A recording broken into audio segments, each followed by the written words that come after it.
J'avoue ne pas avoir été très tendre avec lui, à l'ignorer. Mais vous auriez vu son visage. C'est sûr qu'à première vue, il n'était pas effrayant.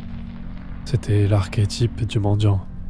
Un vieux chapeau ratatiné, un long manteau à la Colombo, des bottes sales. La première fois que je l'avais aperçu, c'était de la fenêtre de mon balcon. Et ce n'était pour moi qu'un pauvre bougre qui faisait la manche dans une rue vide.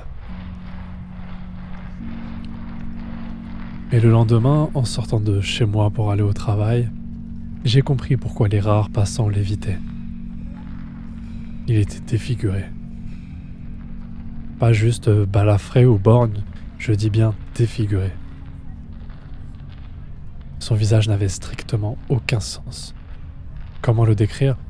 Ses yeux étaient pourvus de paupières retournées. Son nez était bien trop levé, sa bouche était retroussée sur les bords, un peu comme les chiens, vous voyez. Ses joues étaient creusées comme si quelqu'un avait trop appuyé dessus. Une vraie tête de cauchemar.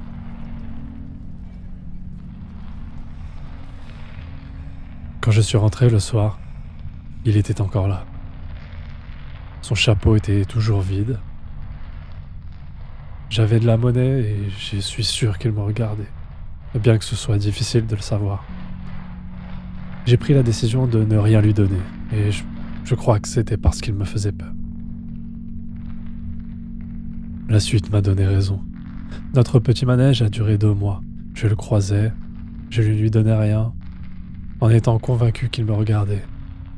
Et lui restait toute la journée, peut-être même la nuit, je n'osais pas regarder. Ce soir-là, c'était le 22 mai, et quelqu'un a frappé à ma porte.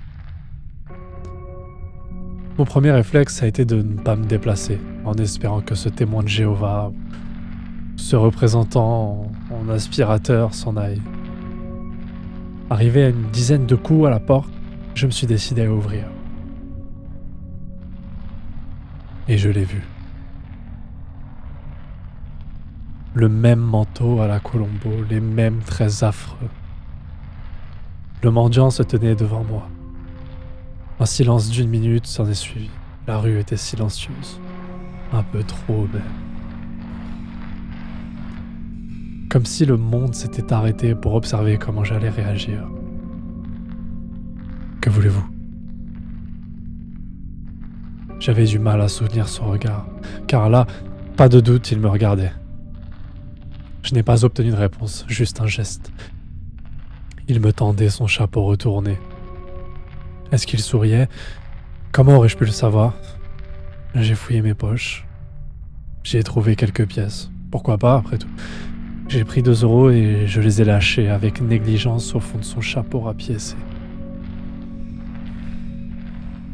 J'ai fermé la porte et j'ai éprouvé un grand soulagement. Mais quelque chose avait changé. Il n'était plus défiguré, il avait un visage normal. Je voyais bien son sourire cette fois. Je me suis regardé dans la glace. Mes paupières étaient retournées. Mon nez était comme décalé sur mon visage et ma bouche ressemblait davantage à un museau. Un cauchemar, oui. J'avais raison. C'était une tête de cauchemar. Le mendiant avait disparu.